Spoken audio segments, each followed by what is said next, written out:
Hola, buenos días y bienvenidos de nuevo, que seguro que estabais deseando a la cuarta lección del curso de bases de estadística, que está dirigido fundamentalmente para los miembros de mi grupo. De todos modos, incluso así, si no pertenecéis al grupo de oncoinmunología de Navarra Biomed, bienvenidos, y si queréis continuar con este curso, pues no tenéis más que suscribiros en el ratoncito este que aparece aquí durante la presentación. Bueno, en esta cuarta lección vamos a hablar de normalidad y anormalidad estadística. A pesar del título, es una lección muy importante que, como siempre, intentaré darla de una manera lo más intuitiva posible, evitando fórmulas complicadas matemáticas o definiciones demasiado formales. Muy bien, vamos a recordar la pregunta original. Y si no sois del grupo de oncoinmunología, tendréis que ver el resto de las lecciones para saber un poquito de qué va. Originalmente nos habíamos planteado la pregunta de si el elefante africano, de manera general, es más pesado que el elefante asiático. Tras muchas protestas de la gente he tenido que cambiar la pregunta y ahora es el elefante africano enano si es más pesado que el elefante asiático enano, debido a que los pesos que estoy utilizando como ejemplos no se corresponden al peso de los elefantes en la naturaleza. Si sois nuevos y es la primera vez que veis esta lección o estos vídeos, os aconsejo que veáis las lecciones anteriores, que son cortitas y muy entretenidas. Pues muy bien, esta es la pregunta original. Y para ello, lo que deberíamos hacer es estimar el peso de las poblaciones de elefantes a partir de muestras de tamaño limitado. ¿Por qué? Porque no podemos capturar a todos los elefantes. Entonces tenemos que capturar un número limitado de elefantes de cada grupo al azar, pesarlos e intentar con esos datos inferir cuál es el peso de la población en general. Y una vez que tengamos esos datos, plantearnos cómo los vamos a comparar entre los africanos y los asiáticos, utilizando un test adecuado que ya nombraremos en lecciones sucesivas. Muy bien, si os acordáis de las lecciones anteriores, lo que intentamos hacer es dar una especie de intervalo de valores a partir de la muestra de 5 elefantes africanos y 5 asiáticos que habíamos tomado, ¿no? Y la manera de generar ese intervalo, pues lo hemos hecho de varias formas, ¿no? Entonces, inicialmente tomamos pues 5 datos individuales, en este caso de los elefantes, de los mini elefantes africanos, y uno pesaba 90, otro 95, otro 100, 85 y 80. Entonces, con estos datos lo que intentamos hacer es, a partir de estos datos, es generar un modelo que nos dé los pesos de los elefantes como si hubiéramos capturado a toda la población de elefantes, ¿no? Todos los individuos. Y obviamente con esto no vamos a ningún sitio. Lo siguiente que hicimos fue dar un intervalo, que lo he llamado versión 1.0, que consistía en la media de los 5 valores, que era 90, más menos la desviación estándar, si queréis saber cómo se calcula, está en los vídeos anteriores, pero calculada a partir de una varianza en la que hemos utilizado el tamaño muestral n para calcularla. Y entonces nos dio un intervalo con la media aquí, más o menos la desviación estándar, que lamentablemente ni siquiera incluía a todos los datos de la muestra, nos hemos quedado cortos. Para intentar ampliar este intervalo y dar un intervalo que pueda abarcar a la supuesta población entera, hicimos otro truco. Y generamos aquí el intervalo versión 1.1, donde calculamos la varianza, pero en vez de utilizar el número de datos de la muestra, utilizamos el número de datos menos 1, lo que se llama grados de libertad. Y entonces esa desviación estándar es un poquito mayor que la utilizada al calcular con los datos de la muestra y se nos amplió el intervalo un poquito más. Pero todavía no llegábamos ni siquiera a incluir todos los datos de la muestra. Y como ya os dije, para poder dar un intervalo de confianza donde incluyamos, digamos, al 95% de la población de elefantes de una manera predictiva, se utiliza una nueva corrección. Y generamos el intervalo 1.2, donde a esta desviación estándar anterior la multiplicamos por un valor que vamos a llamar t, procedente de una fórmula matemática que modela el comportamiento de una variable como el peso, por ejemplo, en una población. En una población que puede ser de lo que sea. Entonces, eso es lo que vamos a ver hoy.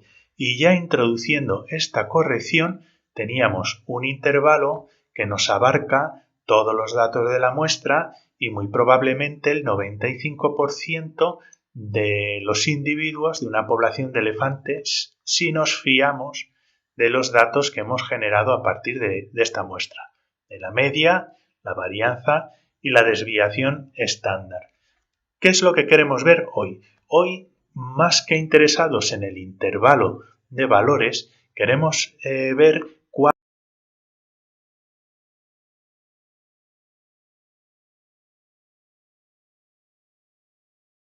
es el efecto de capturar cuantos más elefantes posibles mejor, pesarlos y ver qué influencia tiene sobre la distribución de peso en nuestra muestra.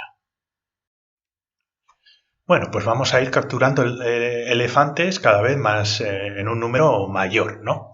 Aquí representamos el peso de los elefantes y ponemos los 5 valores iniciales que están comprendidos entre 80 y 100. Y vamos y capturamos más y los pesamos.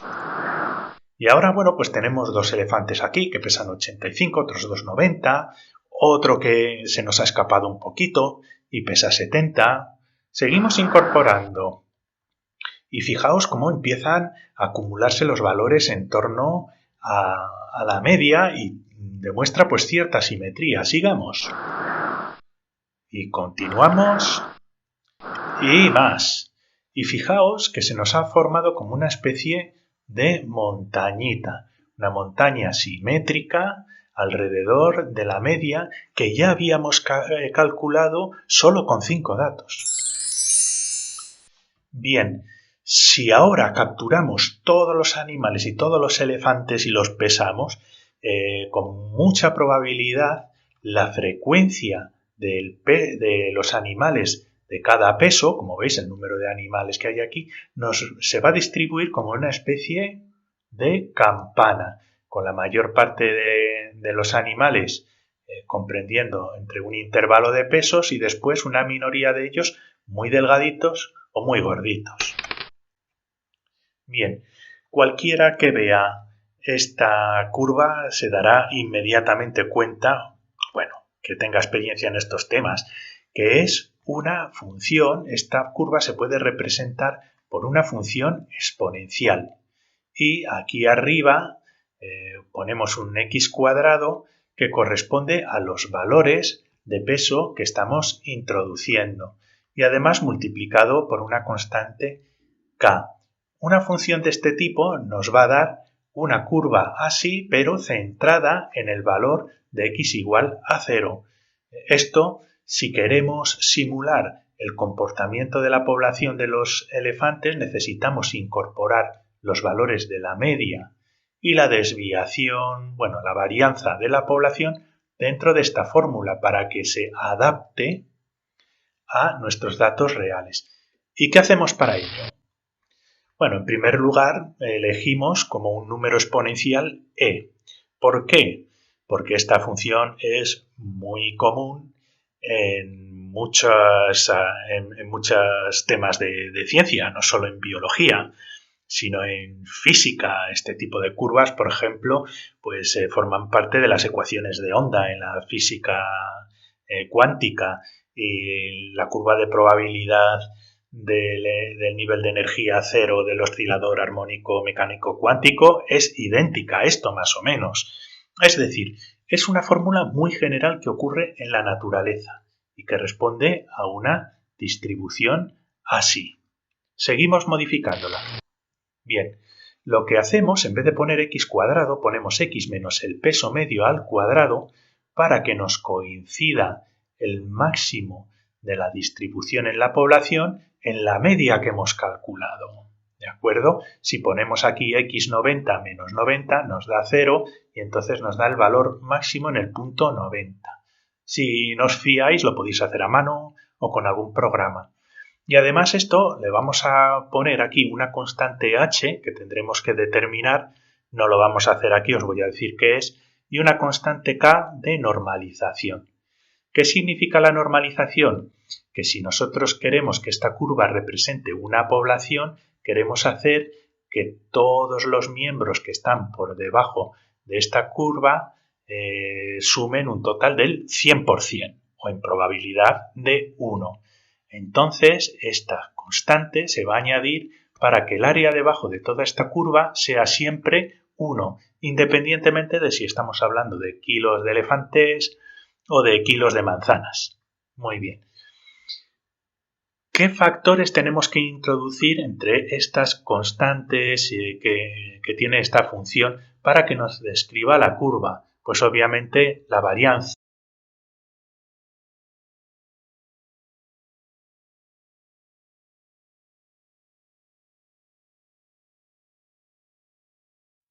¿No? Y en general, como ya os he dicho, las variables biológicas y muchas funciones físicas se distribuyen con este tipo de campana y es esta función. Aquí tenemos el valor de x, el valor de la media al cuadrado y fijaos que esa constante de normalización incluye la varianza al cuadrado. Perdonad, no la constante de normalización, sino la constante que modifica el exponente. La constante de normalización tiene esta forma y incluye la varianza. Esta constante es típica de lo que se llama una integral gaussiana y esto se denomina campana de Gauss. Y parece ser que todos los biólogos que estudiamos en la carrera estadística conocemos a Gauss por esto, y Gauss era una auténtica estrella del rock matemática y física en su época.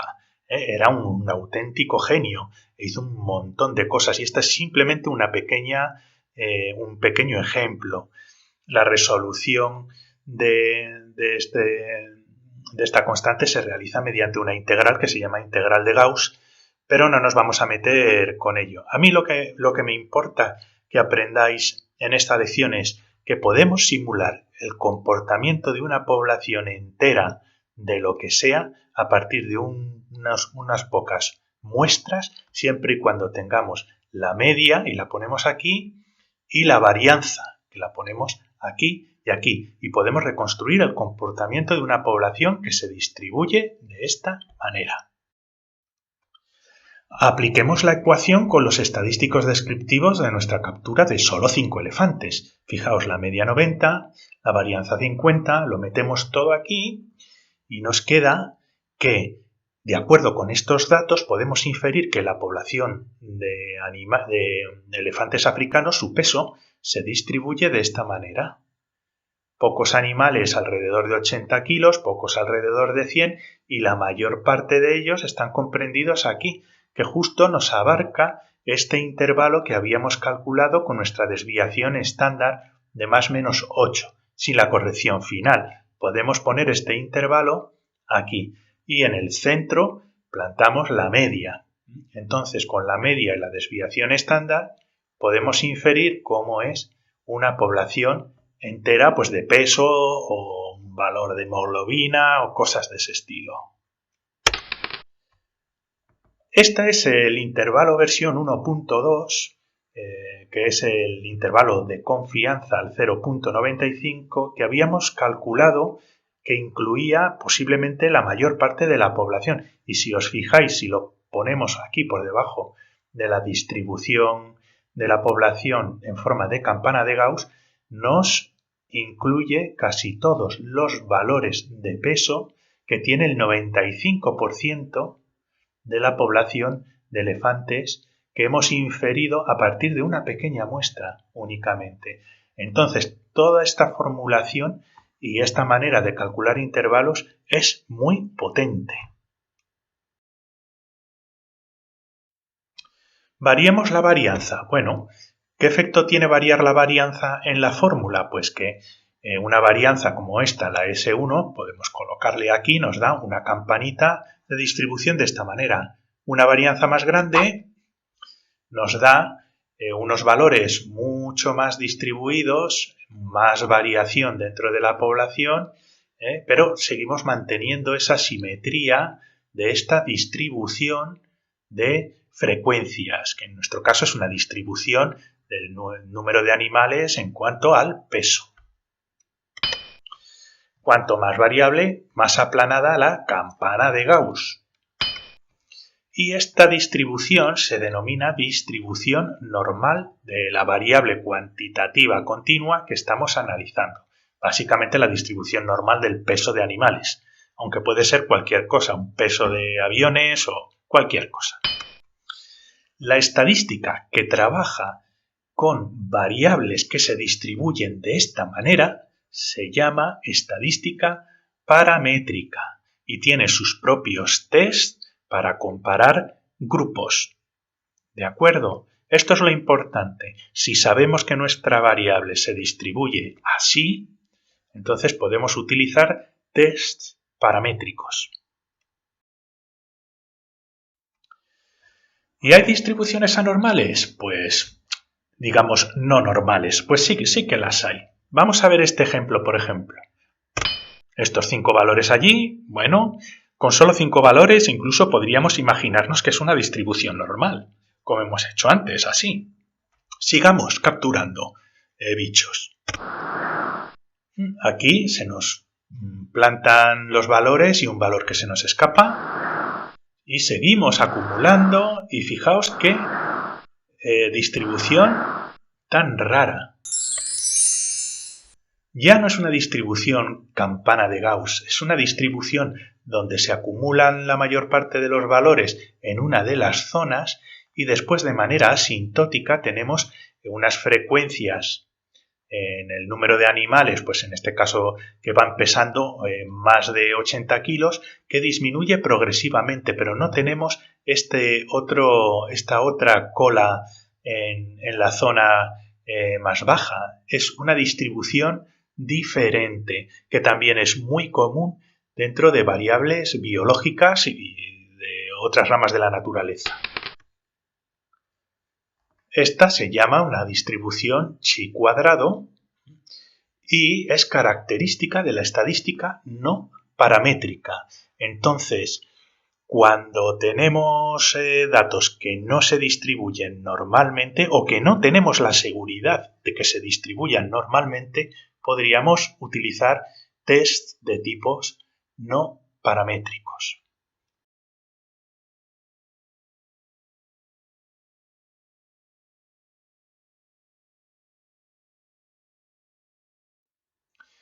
¿Cómo averiguamos si nuestra muestra se distribuye normalmente? Bueno, pues vamos a aplicar, y os voy a enseñar, un test estadístico de normalidad.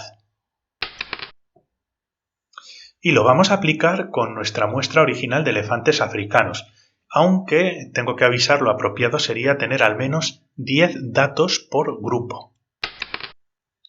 Esta es nuestra muestra, los elefantes africanos, 100, 90, 80, 95 y 85. Y no lo vamos a hacer a mano, vamos a utilizar el programa que todos tenéis, el GraphPad, para hacerlo. Un test de normalidad lo que va a hacer es, va a coger una distribución normal como la que habéis visto en los ejemplos anteriores, con su expresión matemática, con nuestros datos, y va a mirar cuánto se desvía cada dato que nosotros tenemos con el dato que le correspondería si siguiera la fórmula matemática. Si esos datos se desvían mucho de los teóricos, entonces ya no se distribuiría normalmente.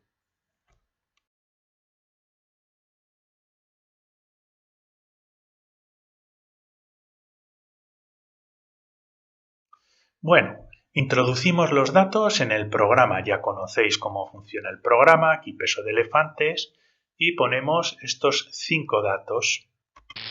A continuación tenemos que darle a analizar y se nos abre una ventana, que es esta.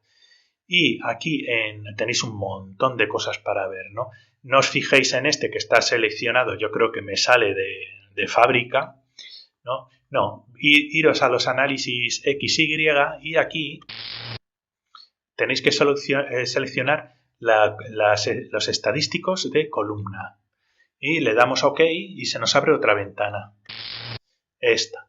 Y fijaos que en nuestra ventana podemos calcular los estadísticos descriptivos que ya lo habíamos visto en las lecciones anteriores, como la media, desviación estándar. Esto es el error típico que ya hablaremos más tarde, más adelante. También te calcula el intervalo de confianza al 95%, que es otra de las cosas que habíamos visto, y el coeficiente de variación. Nos hubiéramos ahorrado 3 vídeos simplemente si os pongo esto. Pero con los 3 vídeos al menos ya sabéis cómo se calculan las cosas y por qué se calculan. Bien, ahora en esta pestañita, para comprobar si nuestra variable se distribuye como una distribución gaussiana, es decir, como una campana de Gauss, como una distribución normal, tenemos estos 3 tests. Yo suelo utilizar el del Kolmogorov-Smirnov, también este es el más utilizado, el de Agostino, y está de hecho recomendado, y este no lo suelo utilizar casi nunca. Pero bueno, vamos a hacer el primero y el segundo y vamos a comparar los resultados, ¿de acuerdo? Bien, este es el resultado. En primer lugar, por ejemplo, nos podemos fijar aquí la media de nuestro grupo como la habíamos calculado, 90. La desviación estándar 7,9. Nosotros creo que la teníamos como 8. Esta desviación estándar se calculaba con los grados de libertad, recordadlo, ¿eh? Entonces yo puse 8, es 7,906. Y aquí tenemos el intervalo de confianza. El valor mínimo de 80, el valor máximo de 99,82. El intervalo de confianza que calculé a mano, eligiendo el valor de corrección Z de la tabla, me dio un poco más de margen. Pero bueno, es que debería haber utilizado una corrección T y no Z, pero no me voy a meter en eso. Lo importante es que tengáis la idea intuitiva de por qué se hace. Pero este es el intervalo que incluiría el 95% de los animales, el peso del 95% de los animales, entre 80,18 y 99,82. Vamos a ver el resultado ahora de los test de normalidad. ¿Qué tenemos que mirar? En el test de Kolmogorov, esto, el valor de probabilidad, dice mayor que 0,10, es decir, mayor del 10%. ¿Cómo hay que entender esto? Esto significa que la probabilidad de que si he tomado mis 5 datos al azar y se distribuya de manera normal, corresponde a 0,10. ¿De acuerdo? No es una diferencia significativa. Si fuera menor del 5%, del 0,05, entonces consideraríamos que nuestros datos se desvían de manera significativa respecto a una distribución normal teórica. Y entonces ya el programa te lo dice súper fácil. ¿Has pasado el test de normalidad? Te dice sí, pues ya está. Fijaos, aquí también nos da el coeficiente de variación, que también lo habíamos calculado nosotros en eso, entre un 8 o 9%, no me acuerdo. Bien, vamos a ver el test de Agostino. Fijaos, con este test no podemos calcular si nuestra muestra se distribuye normalmente, porque te dice que la n es demasiado pequeña. ¿Os acordáis que os dije que para pasar un test de normalidad es conveniente al menos tener 10 datos? Eso se considera porque se puede hacer el test de Agostino, que es uno de los más robustos a la hora de concluir sobre la normalidad. Yo personalmente con 5 datos no concluiría si mi muestra se distribuye normalmente o no, aunque si hacemos el test de Kolmogorov nos diga que sí. ¿De acuerdo? Puede ser que no lo sea y esto sea un falso negativo, digámoslo de esa manera. ¿De acuerdo? Entonces, siempre es aconsejable más de 10, pero en nuestro ejemplo, pues bueno, yo establezco que sí, que se va a distribuir normalmente y continuaremos con los análisis. ¿Cuáles son las conclusiones? Bueno, ya habéis visto, cuantas más n cojamos de nuestras muestras, mejor estimaremos la población. Nos iremos acercando a esa distribución normal. Podremos hacer un test de normalidad. Tendremos una media y una desviación estándar que puedan reflejar, aproximarse al comportamiento de la población. Tenemos distribuciones normales y, entre comillas, anormales de variables. Y para saber si nuestra variable se distribuye normalmente, pues haríamos un test de normalidad. Este hecho, el que se distribuya de manera normal o no normal, es la diferencia entre la estadística paramétrica y no paramétrica. Es uno de los grandes errores de los estudiantes de doctorado, incluso a nivel de estudiantes de doctorado, sí, a la hora de analizar los datos de los experimentos, que casi todo el mundo se lanza directamente a los test no paramétricos, disculpadme, a los test paramétricos, y hay otra gente que hace solo no paramétricos, por si acaso. Entonces hay que saber bien qué test elegir de acuerdo con las características que estamos aprendiendo a calcular. Y finalmente concluiremos que la muestra de peso de elefantes africanos se distribuye normalmente. Tenemos el test de Kolmogorov que nos dice que es así, aunque con solo 5 datos pues yo no me fiaría. Pero concluiremos que este es el caso. Muchas gracias por vuestra atención y si no sois miembros del grupo de oncoinmunología, da igual. Muchas gracias por estar ahí y si queréis seguir atendiendo a estas clases, que intentaré colgar un vídeo pues cada semana, pues os suscribís al canal y cuando salga el vídeo os avisarán. Muchas gracias.